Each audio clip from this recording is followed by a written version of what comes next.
I think what we have conveyed and what was conveyed by our national security advisor in this meeting is that should they provide military or other assistance that, of course, violates sanctions or supports the war effort, that there will be significant consequences.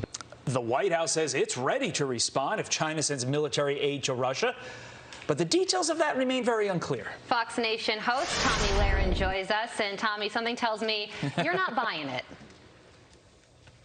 Yeah, I don't think that the American people are really confident in anything that's coming out of the White House these days, whether it's domestic or international policy. But listen, are we really surprised that our greatest enemies would possibly team up to terrorize not only Ukraine, not only the United States, but freedom around the world wherever it may exist? Because my answer would be no. I'm not surprised at all, and I don't think many folks who are paying attention would be. But, you know, there are some folks that would say you can't make any connection between the last 2 years of COVID tyranny in the U.S. and the international disasters we're seeing in Russia, Ukraine, China, Iran, and elsewhere, but I disagree.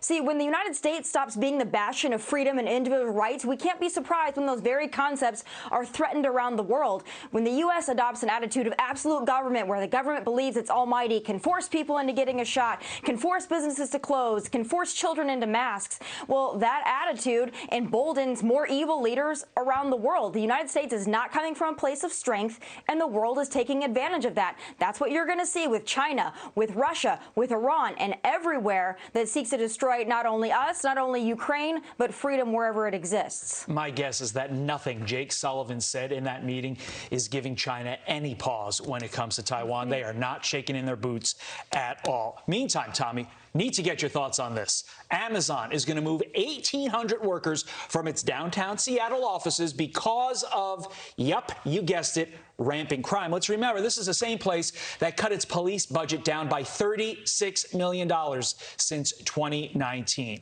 How much of a wake-up call to the woke is that, Tomi?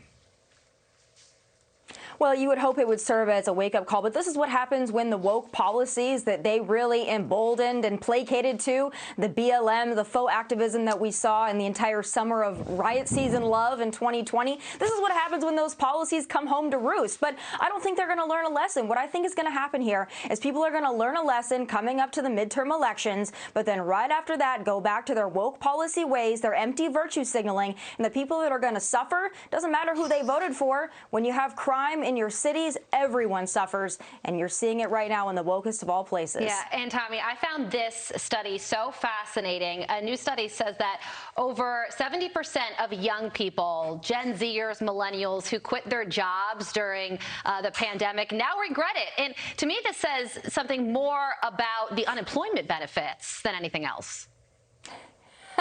Yeah, do they really regret giving up their jobs, or do they regret the fact that they don't have those expanded unemployment benefits? I think you're exactly right, Carly. But listen, when the government trains people to stay at home, and they said that's their patriotic duty to stay home and to close their businesses, and that the government will take care of you, you train people to be drunk on entitlements. You train people to be lazy. We incentivized laziness for too long, and it really forced a lot of people to say, you know what, I don't really think I need this job. Well, now with everything getting more expensive, inflation through the roof, gas prices unaffordable, those very people are going to wish that they had kept those jobs and wish that they had had their dedication to hard work ethic maintained. But the government is responsible for this because the government trained people to be lazy. So what do you expect?